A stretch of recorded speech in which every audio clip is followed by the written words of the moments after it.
unlock the right door on your way down. There's no telling where you'll end up.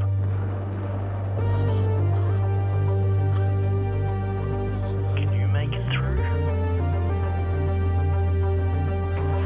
To the night's end. I'll see you soon.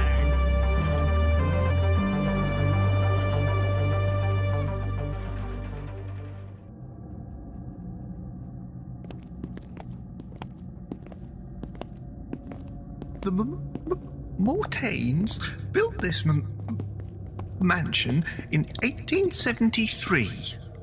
Over the course of 10 years, many people mysteriously disappear, and the mansion becomes known as the Lost. Then, in 1883, the Mortaine's daughter disappears just before her debutante presentation. Ah, we've met before. Jimmy, you and your friend are the talk around the house. 2 days later, the Mortaines went missing themselves, leaving the butler in charge of the estate. With all of the maps and information you have plastered around these walls, you wouldn't happen to know where we can find the elevator, would you?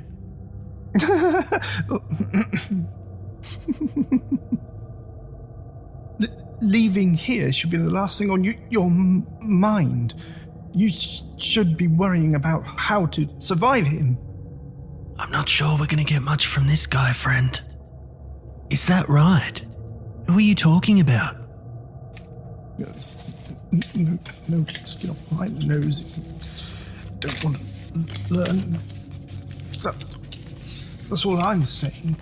Who are you talking about? Malek. The butler. Whatever name he has given you, don't trust him. He drew me into this house a long time ago, and I haven't been able to leave since. All right then. Thanks for the advice. We'll keep it in mind. Goodbye. No, it's not. I can't. No way I could. What a crazy man. He would be locked away down so many levels in my domain.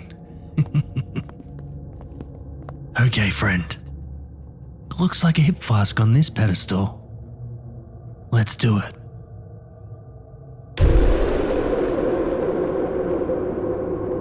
Young Man, Are You Lost? Written by Elad Haber.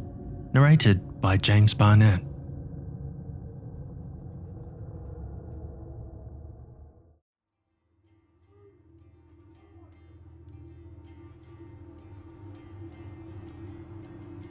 It's not enough, says the cashier behind the bulletproof glass.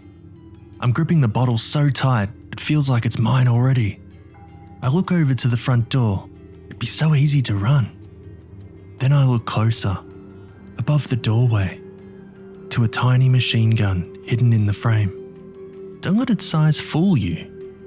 I've seen one of those things turn a regular man into a holy man. I turn back to the cashier. A dark-skinned piece of work with crumbs in his beard. His t-shirt barely fits his massive stomach. I think, this guy will sympathise. He knows what it's like to need something so bad it hurts. It's all I got, I plead with him. On the tray between us are a few gnarled bills and some pennies.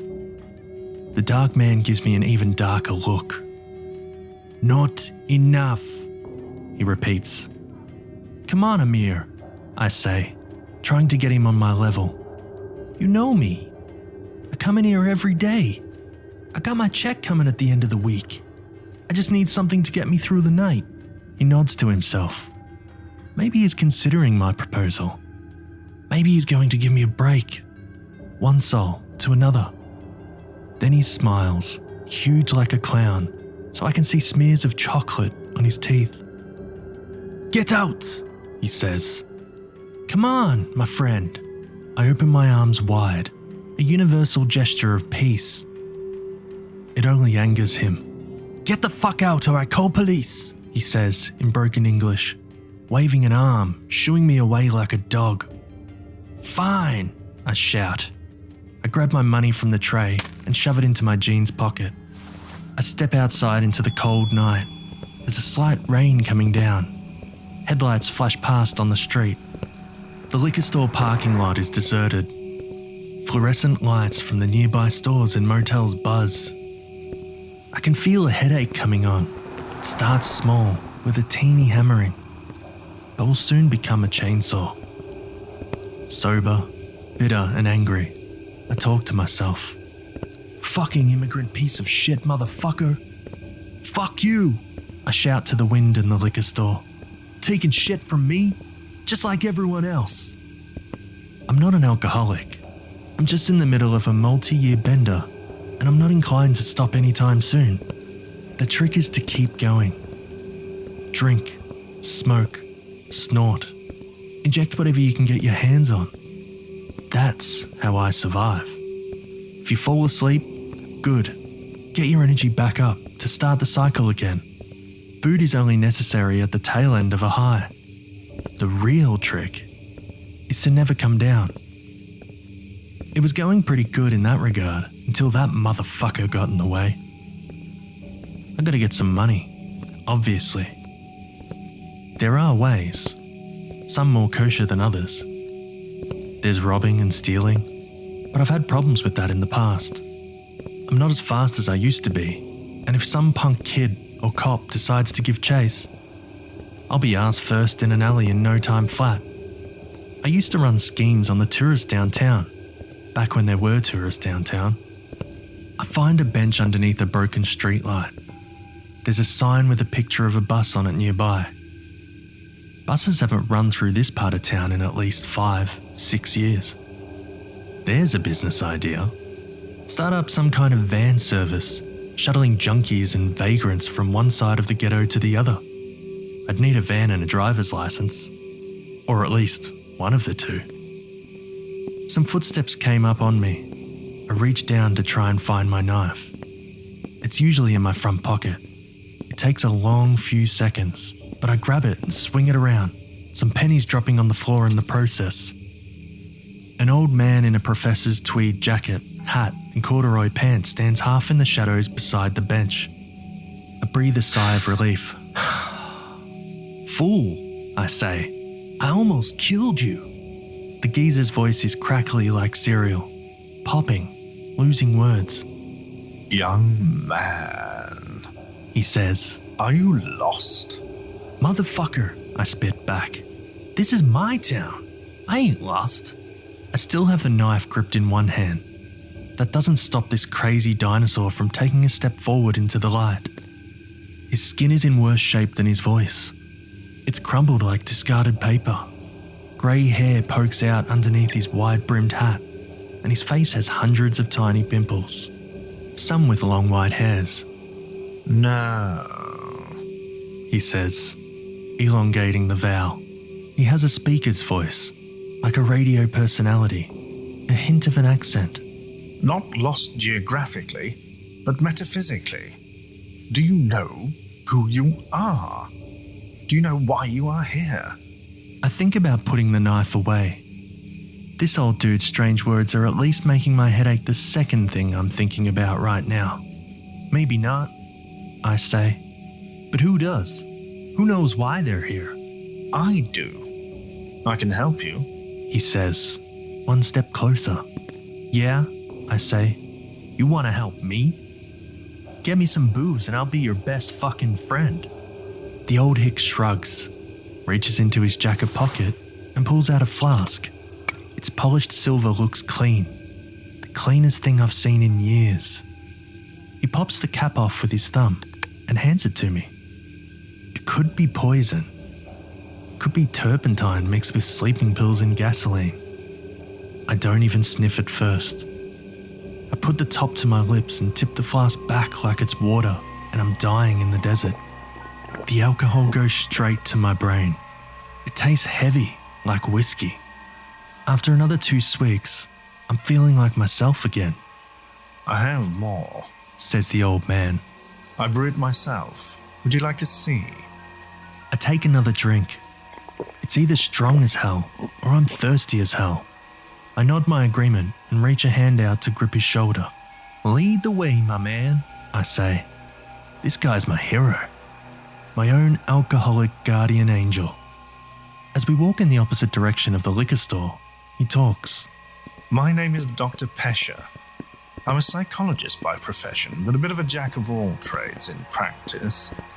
I dabble in pharmacology, astronomy, physics, thanatology, perfumery, plant and animal husbandry, and homebrew alcohol, as you've already experienced. He looks back at me and smiles. His teeth are unnaturally white, like what you would imagine the teeth of children would be like if they were never exposed to candy. Ah, here we are, He says. home sweet. His home is a boat secured to a wall with chains. There are no lakes or oceans nearby, only rivers and canals in this city. His boat is in one of these man-made passages. I look down and see only a few feet of water. The bottom of the boat is green with algae. I lean over the side of the wall to look a little closer and feel my balance slipping. The old man grabs my arm, tighter and stronger than I would have imagined, and pulls me away from the edge. When I look back at him in shock, he only smiles again. Careful there, young man. He says. My head is swimming from whatever sweet substance was in that flask. I reach into my pocket for some more, but find the flask missing. The old man is holding it. Its silver picking up the shine of the moon. It's empty, but there's more inside. Hungrily, I follow him over a creaky plank to the ship's hold. I have to crouch to enter the first rounded doorway. I've been inside boats before, on tours of famous Navy ships. Those were brightly lit and cleaned in military precision. By contrast, the inside of Pesci's boat is a hoarder's paradise, dark and claustrophobic, with cobwebs on every corner, trash on the floor, and an ever-present stench of cat piss.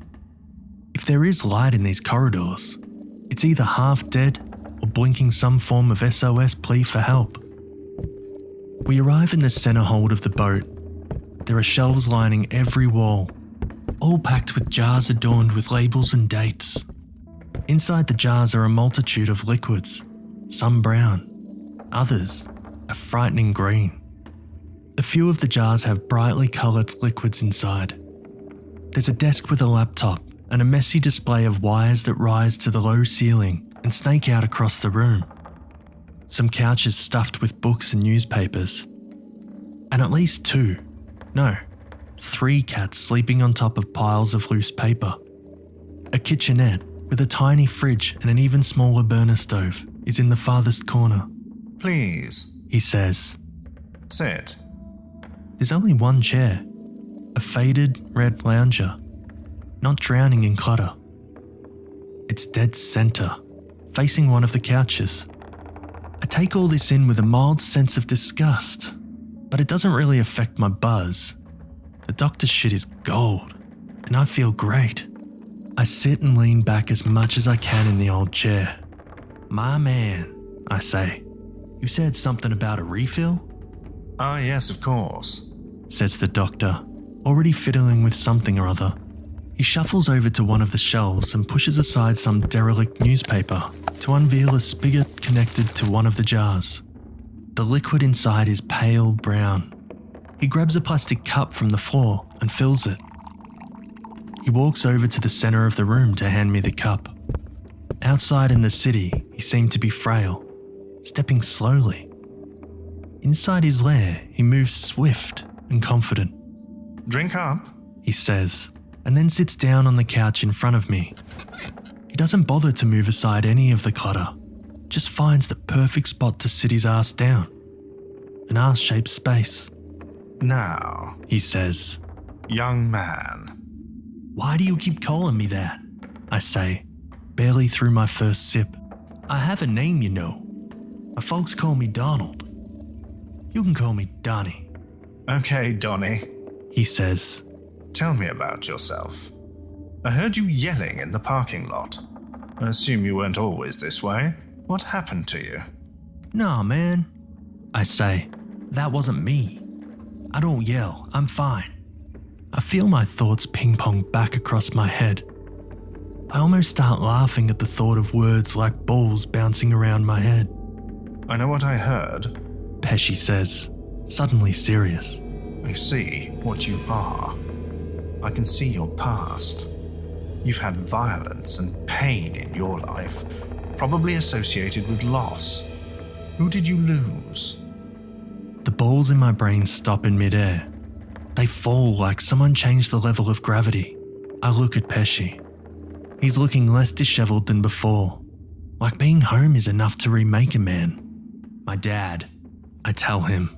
I put the cup to my lips to take another sip, then stop and put it back down. My dad died years ago. He left me some cash. Nothing huge, but would have been enough to get my life in order.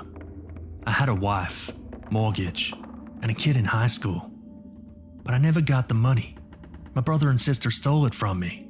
They worked together to rob me of my inheritance. I tried to fight them, spent every penny I had on lawyers. Then I lost my house, and then my wife left me. And my kids won't take my calls. And that, doctor, I take my drink, downing it all in one shot, is my fucking story. Nothing new. Shit like this happens all the time. I'm just the sucker this time round. Pesci is standing next to me. He puts a hand on my shoulder. It's okay, Donnie. He says. It's all okay. The alcohol swims in my brain like an Olympian making laps. Back and forth across the pool of my mind. Back and forth. Back. Forth. I doze off. When I wake up, my vision is blurry and my thoughts weighted down. I can't move. I can wiggle my fingers and move my torso a bit, but my arms and legs are clasped in place. What the fuck? Pesci says, a beaming smile from his shining mouth. Good morning. Or actually, good evening. He laughs at his own joke. I hate that. What the fuck is going on, old man? He's busy walking around me, playing with instruments or something I can't see. We're in the middle of an experiment. It's actually groundbreaking. He pulls a long tube in front of me. I'm going to extract your sins. I feel a pricking in my arm. I look down and see a series of long clear tubes connected to my arms. Maybe 7 or 8 per arm. Pesci pulls a long needle out of the end of a new tube and sticks it into my arm. God damn it, stop that! But why? This will only help. He moves around in front of me again. I'm tied up on the lounger with my feet up. Pesci gets very close to my face, almost straddling me on the bed. You're full of sin, Donnie. You're lost. I will help you.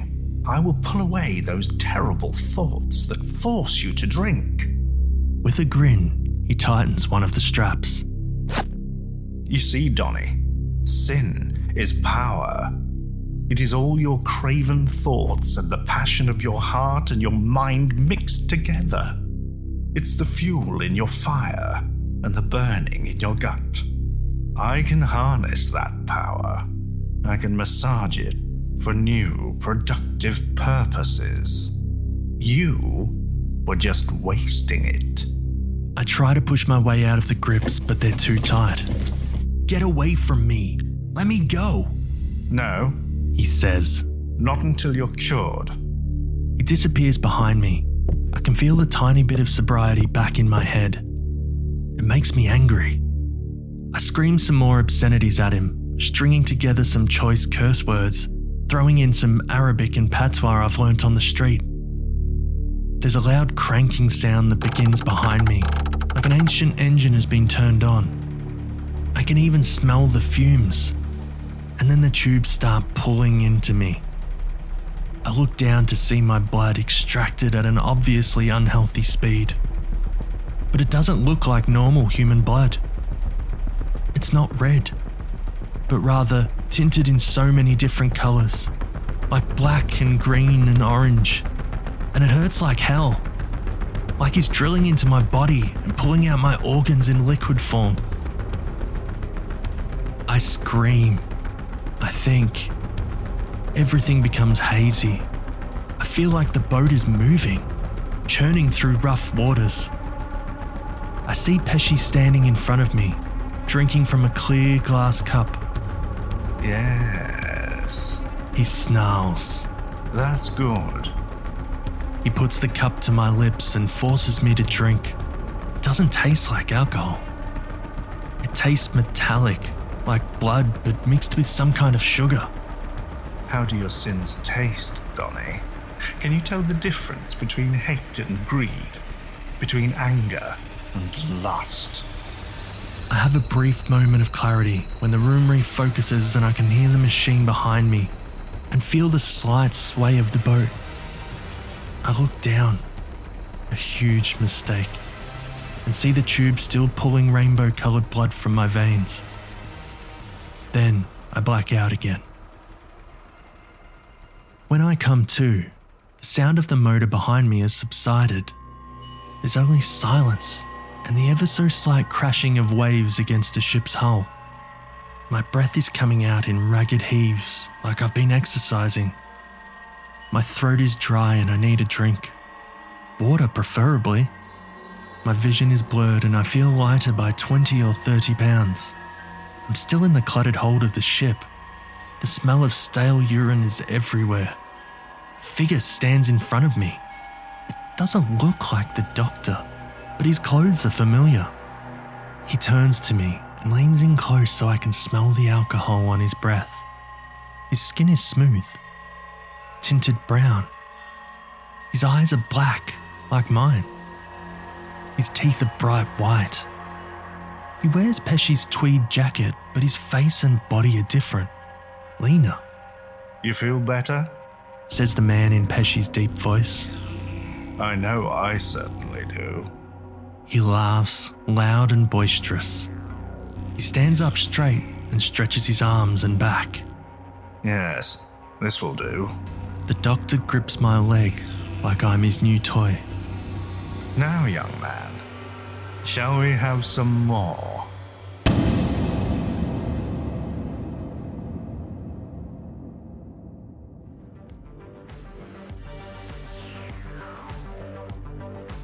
You've been listening to the Night's End podcast, which is a production of Dissonance Media.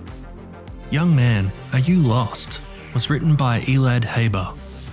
Elad writes stories that exist in the ephemeral space between the click of the light and the start of the dream.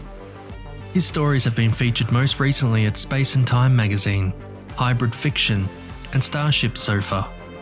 You can follow his ramblings on music and writing and the world on Twitter @musicinmycar, or on his website at eladhaber.wordpress.com.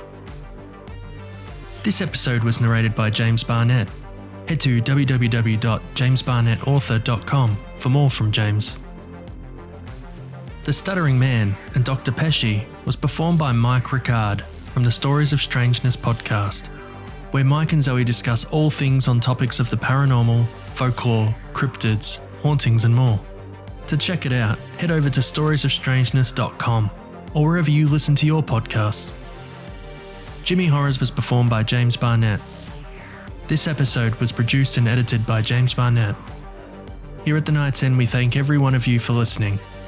If you want to show more support, why not tell a friend who would enjoy these stories? Or if you're on the lookout for bonus content, why not head over to our Patreon at www.patreon.com/Night's End podcast. And as always, stay horrific, everyone.